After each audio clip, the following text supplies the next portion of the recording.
¿Sí? ¿Se me escucha? Muchas gracias. Bueno, entonces vamos a ver cómo queda la presentación, porque yo había primero preparado algo como más la experiencia mía en trabajo de sociedades pastoriles en el altiplano peruano, y como era el tema de género, entonces lo acomodé a tener un poco más de conceptos de género para reforzar los conocimientos de ustedes. Bueno, la presentación que voy a hacer está compuesta de estos temas. Primero voy a revisar unos aspectos conceptuales, después de género, unos enfoques que he utilizado en género, la relación de género y recursos naturales, y manejo de recursos naturales y algunas experiencias. ¿Por qué es importante género? Comenzamos a incluir género a partir de los fracasos de los proyectos de desarrollo en el campo, porque solo trabajaban participaban los participantes eran varones. Se identificaban los varones como jefes de familia, ¿no? Y entonces no había jefas de familia, ¿no? Cuando todos sabemos que en el campo pues pueden haber hogares liderados por mujeres, liderados por hombres o liderados por ambos.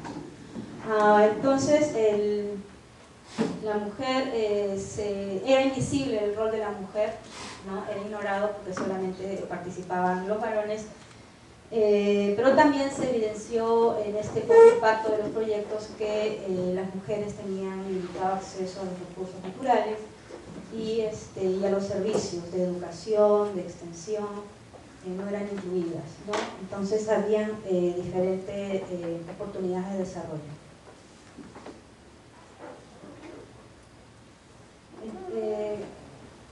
Cuando hablamos de género hay una confusión. A veces muchos inmediatamente piensan que se va a trabajar con mujeres, ¿no? Solo dicen, hablamos de género, que vamos a trabajar con mujeres. No, cuando hablamos de género nos referimos a tanto los hombres y las mujeres y sobre todo las relaciones que existen entre ellos. También hay una confusión en lo que es relaciones biológicas, o sea, el sexo y el género.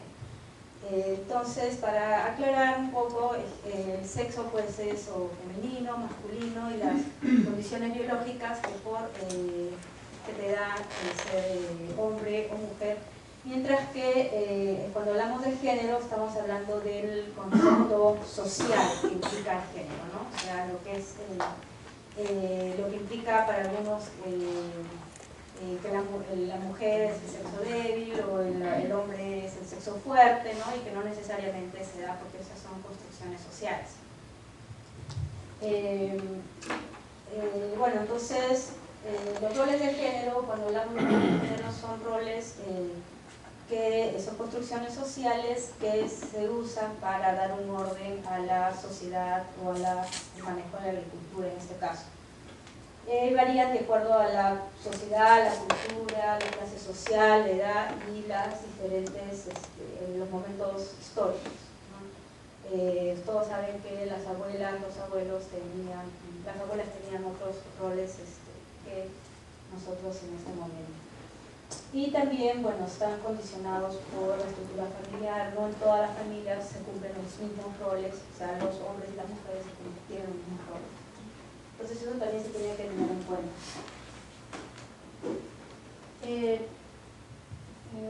Hay dos, digamos, modelos de género que se han trabajado en el desarrollo. Uno es el modelo de mujeres en el desarrollo y otro es el género y desarrollo. Si nos damos cuenta, en el primero, cuando hablamos de mujeres en el desarrollo, solo se enfoca en las mujeres, en la participación de las mujeres, en la contribución de las mujeres a la agricultura, ¿no? Y también hay una asunción que de repente no es tan cierta para todas las realidades, y hay que tener cuidado con eso, ¿no? Que asumen que todas las mujeres pues, rurales son oprimidas, no tienen acceso a recursos, y los los hombres son los opresores, ¿no? Y en distintas sociedades, en distintas realidades, pues eso puede variar, ¿no? Hay mujeres que pueden tener acceso a recursos, en otros sitios no, y hay hombres que también pueden ser hombres muy pobres que no tienen acceso a recursos, ¿no? Entonces eso también hay que ser cuidadosos cuando se hacen generalidades. En este modelo que se usó por principio más o menos los 80s, los 90s, este viene de Bossaruk, ¿no? De los 70s.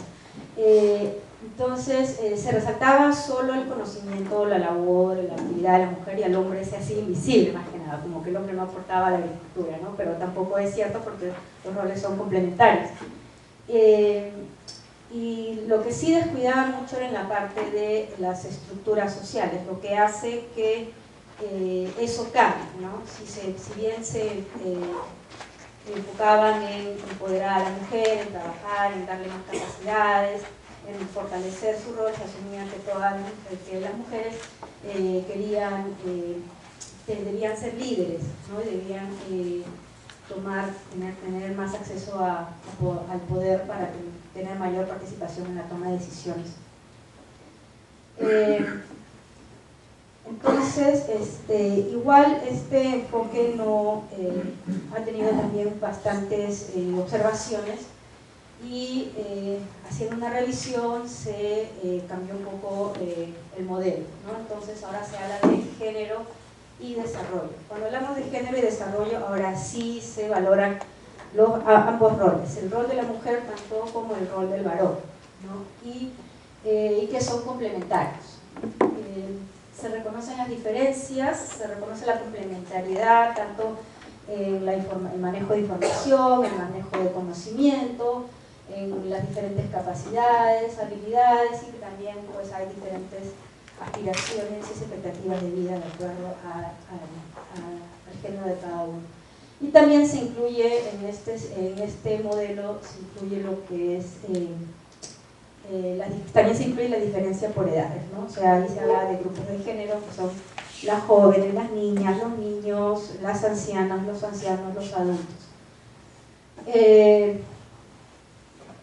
Propone igualdad de oportunidades, o sea, busca la igualdad de oportunidades y que propone, en este caso no asume que las mujeres quieren tener más acceso al poder, simplemente le da las oportunidades de que las mujeres pueden elegir roles de liderazgo, y si no, está bien, no pasa nada.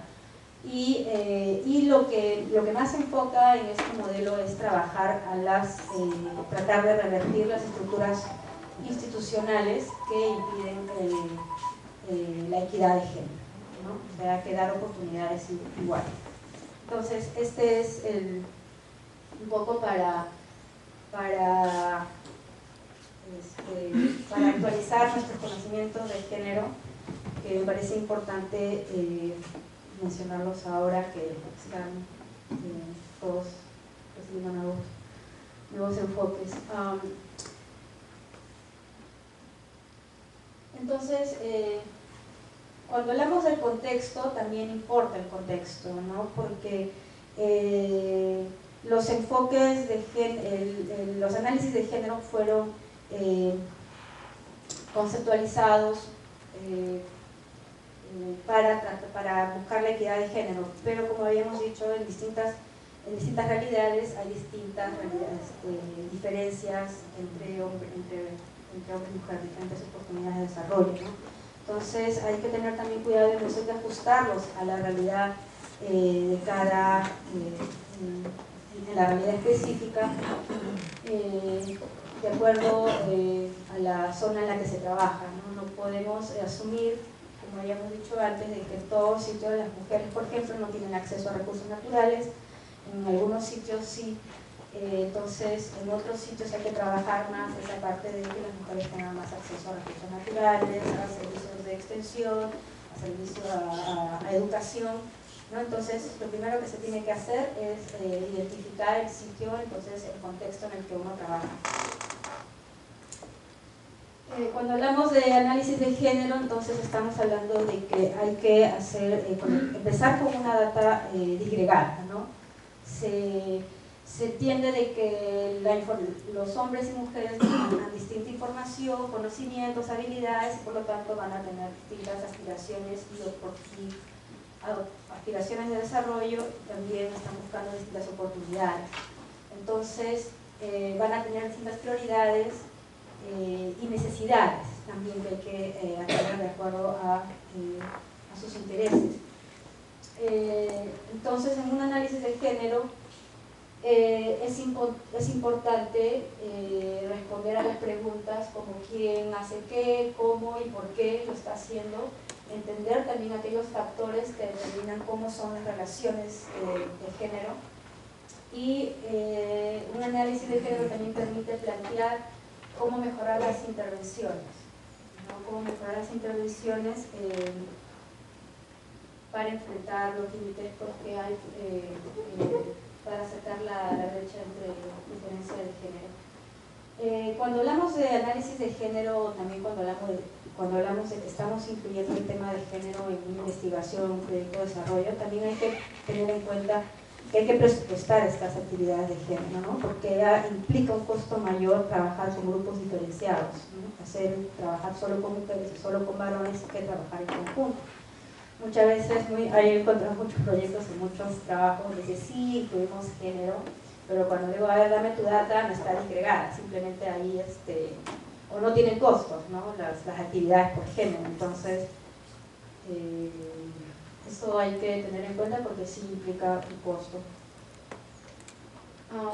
Bueno, entonces hemos dicho que es importante la participación tanto de los hombres como de las mujeres, no solamente nos enfocamos en las mujeres, sino ahora estamos hablando de los grupos de género.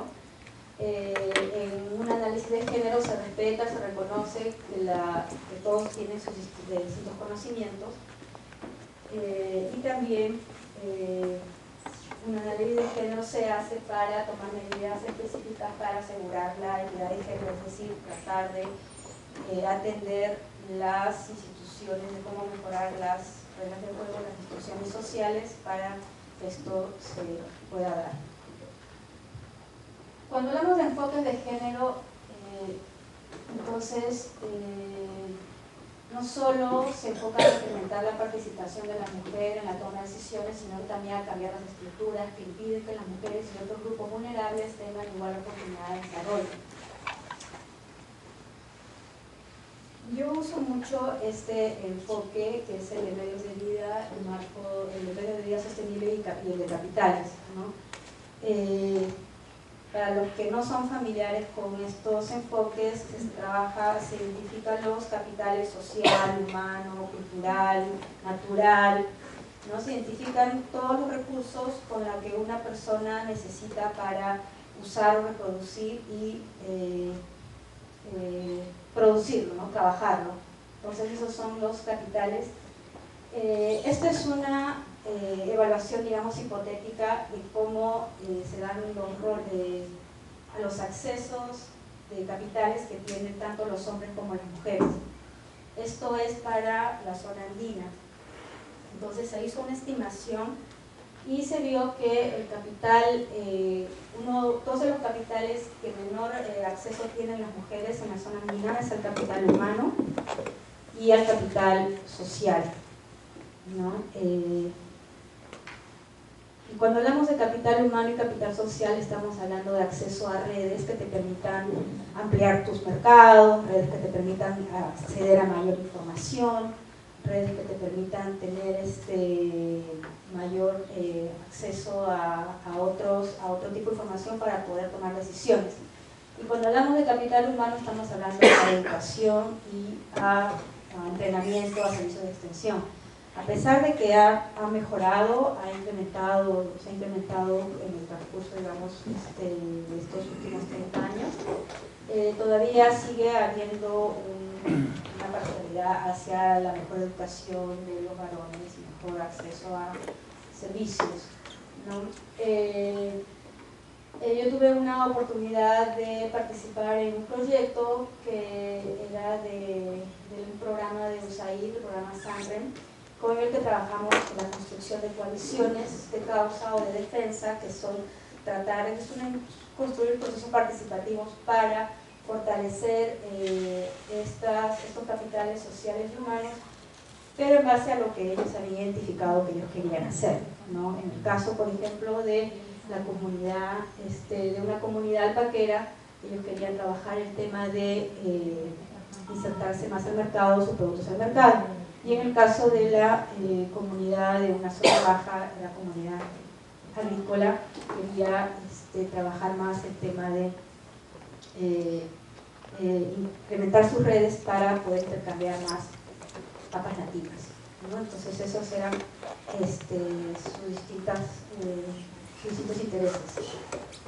Cuando hablamos de análisis de percepciones, es muy interesante trabajar con estos enfoques de análisis de percepciones, porque tanto varones como mujeres se representan de diferente manera, y eso hay que tener en cuenta. En un proyecto, en el proyecto Alta de Bolivia, los bolivianos deben tener, de repente han escuchado sobre este proyecto, imagino que José Luis, Roberto, ellos deberán haber escuchado mucho sobre este proyecto. Se hicieron preguntas sobre cuánto tiempo invertían tanto grupos de varones como grupos de mujeres, tanto en las tareas domésticas como en las tareas de la chacra. Y los varones, las mujeres dijeron, invierto tanto en las tareas domésticas, tanto en la chacra, llevo a mis animales y tal. Entonces ellos dieron una lista de actividades que ellos realizaban. Cuando se les preguntó caso a los hombres dijeron sí, mencionaron todas las actividades que las mujeres habían mencionado en lo que eran las tareas de la chacra, pero no las tareas domésticas. Entonces, cuando hicieron un cruce de que nosotros les presentamos a las mujeres lo que habían respondido los hombres y a los hombres lo que habían respondido las mujeres, los hombres reconocieron que sí, las mujeres habían acertado en lo que habían dicho. Pero las mujeres, cuando revisaron las respuestas de los varones, dijeron, pero mi marido no hace eso, ¿no? Entonces, ¿qué había pasado? Que normalmente los varones tienden a exagerar un poco lo que ellos hacen. Por alguna razón, eso es lo que nosotros averiguamos, y en cambio las mujeres tienden a no se tienden a minorar, decían que hacían menos cosas.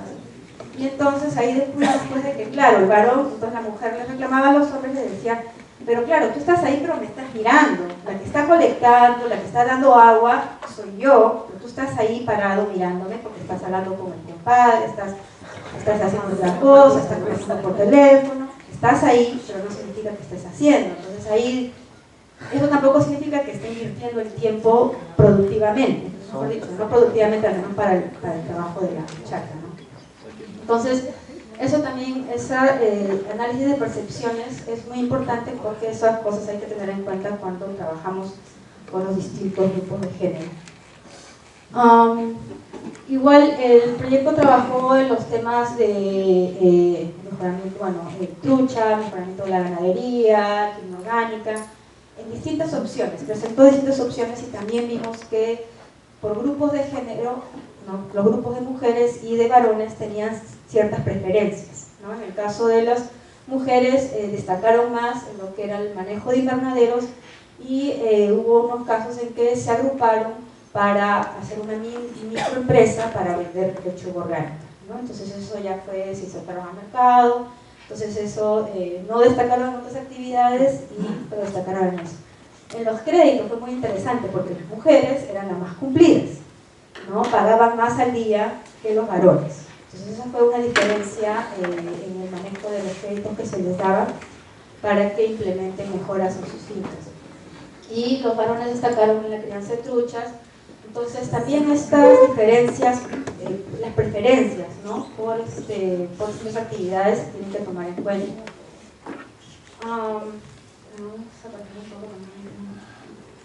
En el caso de manejo de suelos, sí hay una complementariedad de saberes, de conocimientos, pero justo ahora acabo de preguntarle a Roberto Miranda, que fue el que participó mucho en este proyecto, que es uno de los participantes acá, que me dice que sí, en el caso de los varones había un mayor conocimiento de los suelos, más que de las mujeres. Sin embargo, en la toma de decisiones final, de qué sembrar, cómo hacer las cosas, la influencia era de la mujer, ¿no? Entonces ahí había una complementariedad.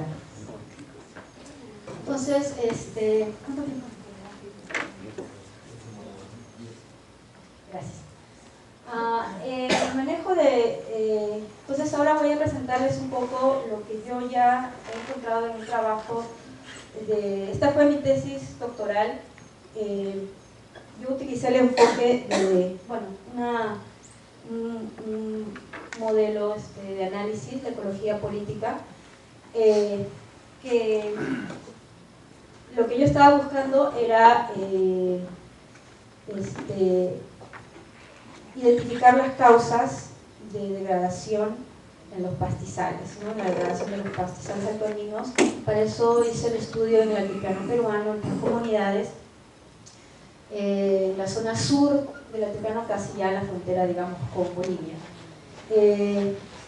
Pero también encontré, pues obviamente, temas de género que atender, ¿no? En el camino. No era mi propósito, pero sí en el camino encontré que había temas de género, porque el 80% de los sistemas pastoriles que yo trabajé eran comandados por mujeres. Entonces, en la ecología política se utiliza mucho el contexto, importa bastante, ¿no? No solamente es el presente importa, sino la historia te habla mucho sobre por qué el recurso natural o una situación es como se presenta ahora. Entonces no solamente te pone la foto de ahora, porque la foto de ahora te puede llevar a diferentes conclusiones, ¿no? Te explica, te lleva al pasado a analizar la historia. Entonces, como les digo, yo encontré cuando fui que la mayoría pues eran mujeres las que atendían los sistemas pastoriles. Y yo dije, bueno, y siempre habrá sido así, yo dije, porque cuando las vi, sobre todo eran mujeres ancianas, niñas, niños, adultas, pero con mucho trabajo, o sea, tenían muchas tareas. Y entonces yo digo, ¿y en qué momento? Entonces yo les preguntaba sobre qué prácticas ellas utilizan para la conservación y mantenimiento de los pastos. Y ellos decían, no, bueno, friegan, no hay tiempo. Abonan, no hay tiempo. El mantenimiento de las cercas, de las pircas, no tengo fuerza. Los animales corren mucho y las señoras mayores no pueden alcanzar porque muchas ya tienen poca visibilidad. Entonces yo decía, pero esto no puede haber sido siempre así, porque esto tiene que haber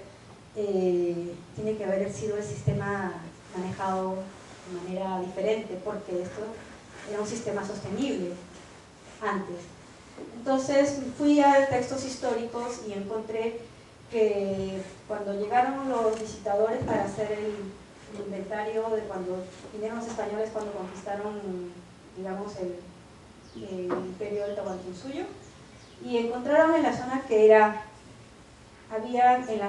había vastos, sí, como dicen los, yo no puedo repetir el castellano antiguo, pero encontraron praderas naturales, como un paraíso, con bastante agua, de pastos grandes, con buenos sistemas de irrigación, ganado abundante, y contrasta esa figura con la que hay ahora. Entonces, cuando se referían también a cómo manejaban los sistemas antiguamente, era que los hombres se dedicaban básicamente al mantenimiento del ecosistema, del paisaje, del landscape. Ellos eran los que se encargaban de irrigación, los que se encargaban de ampliar los bofedales, los que se encargaban de hacer el mantenimiento de canales, los mantenimientos de las cercas. Y las mujeres sí estaban encargadas del pastoreo y del manejo del pasto, ¿no? Y del manejo del ganado. O sea, ellas se encargaban de las actividades, o sea, ellas lidiaban con el ganado y con el manejo, o sea, la rotación. Pero eran los hombres que se armaban en tropas para ir de sitio en sitio a hacer el riego, ampliar todo lo que había que hacer. Cuando vino, se los llevaron para las minas de Potosí. Lo que pasa es que los españoles llegaron y encontraron gente que estaba ociosa, que no hacía pastoreo. Y no era que estaba ociosa, tenían un rol, solo que ellos no lo veían. tenían un rol de mantener el ecosistema, de mantener el ecosistema dinámico y conservado, pero no lo vieron y dijeron, bueno, igual porque igual tenían que llevarse a los hombres. Entonces llegaron hombres, varones, ancianos, y encontraron y dejaron a ese sistema sin ese componente importante para su sostenibilidad, ¿verdad? Entonces, eso fue una de las primeras causas que encontré de que las mujeres no han podido organizarse porque no solamente desarticularon ese componente que tenían, sino también la organización que había, porque todos los días para tomar decisiones para el pastoreo las mujeres